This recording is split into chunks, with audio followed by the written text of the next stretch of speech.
easy go.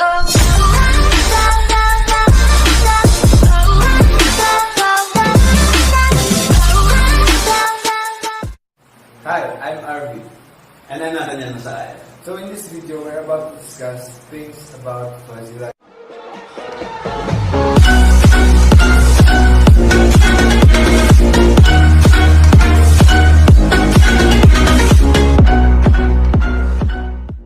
Fuzzy logic.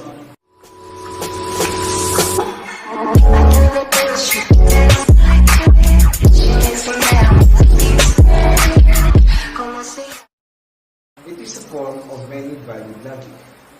It deals with reasoning that is approximate rather than fixed and exact. Compared to traditional binary sets, fuzzy logic variables may have a truth value that ranges between 0 and 1.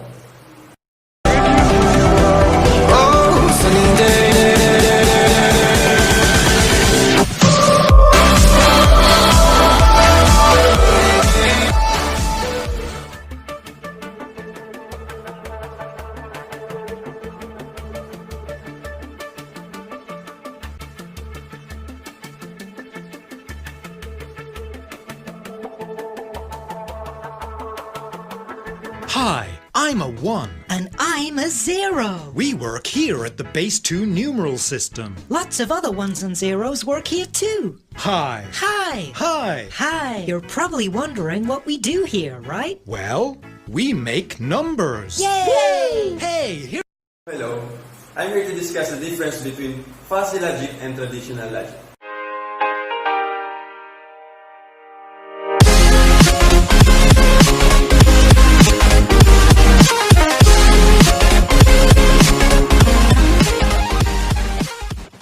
So as we know before, traditional logic circulates only on two input or outputs. It's either true or false, or respectively represented as 0 and 1. But this kind of logic might not be that ideal, especially on artificial intelligence application.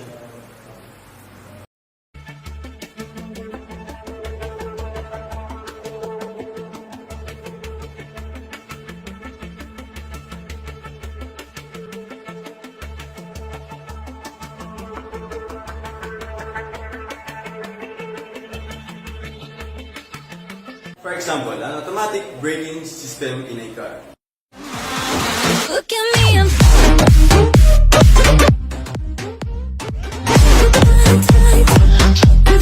look at me, I'm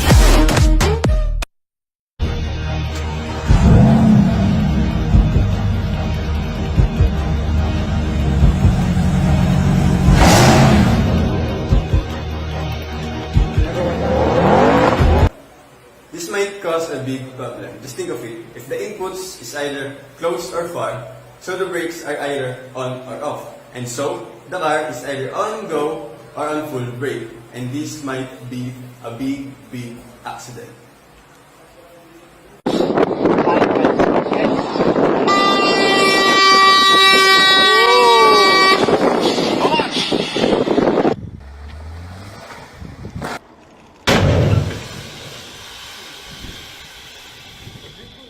So, ladies and gentlemen, we've had some kind of... During emergency braking or on slippery surfaces, a driver may apply braking force that is greater than the tyre's capacity for grip. If this happens, the wheels can lock up, causing the vehicle to skid out of control. By preventing this lockup, the vehicle stops sooner and remains under the driver's control. The anti-lock braking system, or ABS, provides this assistance. So, how does it work? Sensors on each wheel constantly measure their rotational speed. The ABS control module samples this data continually, comparing the rotational speed of each wheel. If one or more wheels is rotating slower than the others, a condition that will bring the wheel to lock, the system takes action. It instructs the brake master cylinder to direct brake force away from the locking wheel, so it releases and regains traction.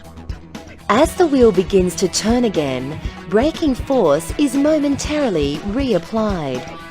This process is repeated up to 20 times a second and causes the characteristic pulsing feel through the brake pedal.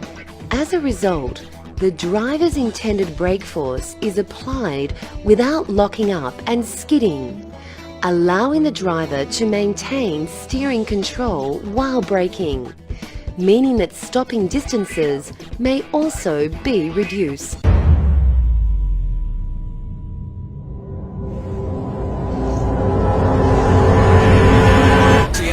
Fresh Kid P, Fresh Kid T. Oh yeah, we back. Owens Afroon, by the way. Yeah, Jones. Yeah. Chitty Bang, and we pretty much amazing. Can we hear your new song, please? I got you.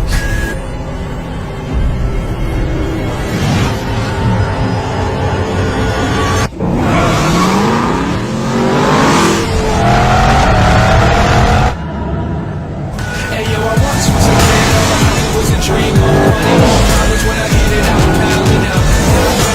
Where we could toast so fresh, how we flow, everybody get this down from us. Once was a kid with the other little kids, now I'm ripping up shows and them fans going wild with us. Tell mommy I'm sorry, this life is a party. Applications of fuzzy logic.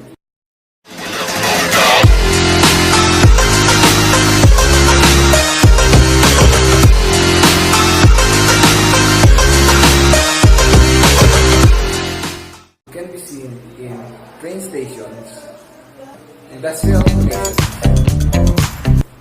commercial applications, or even trivial. Because we belong together. It's like we were made for each other.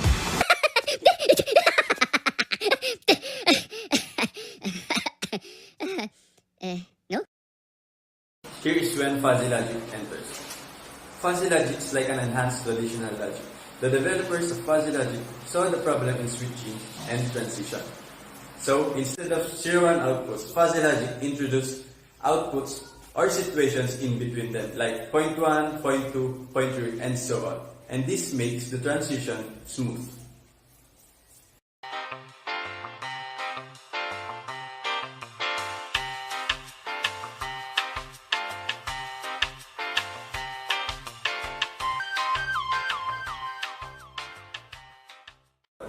In an automatic braking system in a car, the inputs will not only circulate on far and close.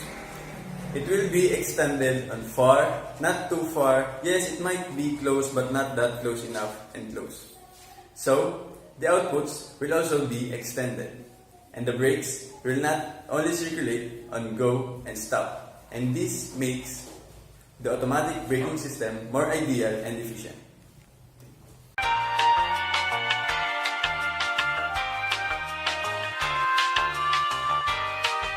In some commercial applications or appliances, fuzzy logic is widely used.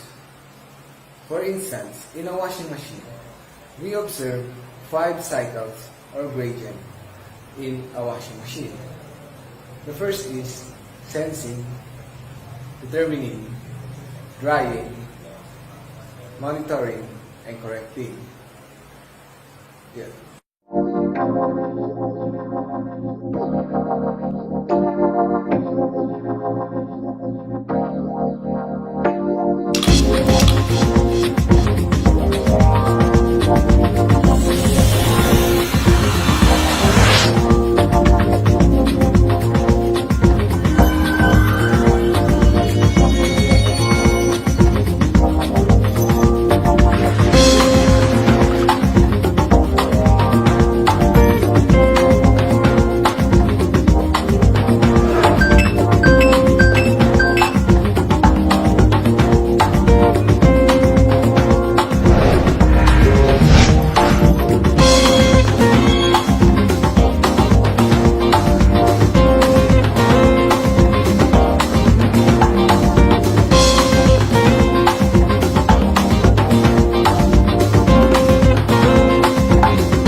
Fuzzy logic washing machines are gaining popularity. These machines offer the advantages of performance, productivity, simplicity, and less cost. Continually monitor conditions inside the machines and accordingly adjust operations for the best wash results. As there are no conditions or standards for the fuzzy logic, different machines perform in different manners. Fuzzy logic controls the washing process. This includes the water intake, the water temperature, the wash time, the rinse performance, and the spin speed. This optimizes the lifespan of the washing machine. Even learn from past experiences, memorizing programs, and adjusting them to minimize running costs. Fuzzy logic machines features one-touch control and it is equipped with energy-saving features. Logic checks the extent of dirt and grease, the amount of soap and the water to add, and the direction of the spin, and so on. It balances the wash load in order to ensure the correct spinning, else it reduces spinning speed if an imbalance is detected. Fuzzy logic incorporates optical sensors to sense the dirt in the water and a fabric sensor to detect the type of the fabric and adjust the wash cycle accordingly.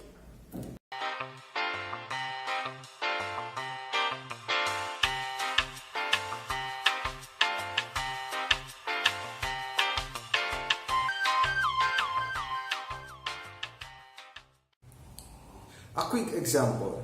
In an air conditioner, fuzzy logic system converts the room temperature to the target temperature.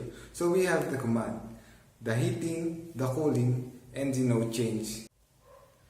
So from the room temperature is normally at 25 degrees Celsius, wherein in an air conditioner, the fuzzy logic system converts it to the desired values targeted by the user.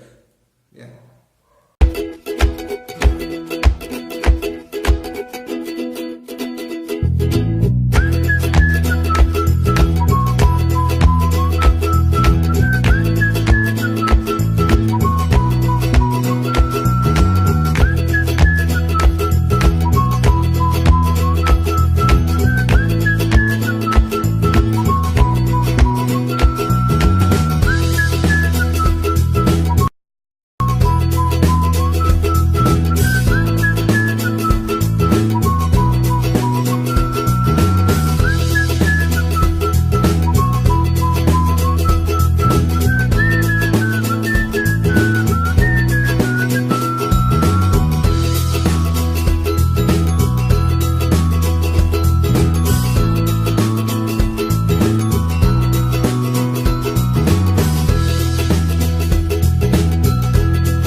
Did you know that fuzzy logic began with the 1965 proposal of fuzzy set theory by Lofty A. Zadeh? A professor of UC Berkeley in California, soon to be known as the founder of fuzzy logic, observed that conventional computer logic was incapable of manipulating data representing subjectives or vague human ideas such as an attractive person. Logic, hence, was designed to allow computers to determine the distinctions among data with shades of colors, similar to the process of human reasoning.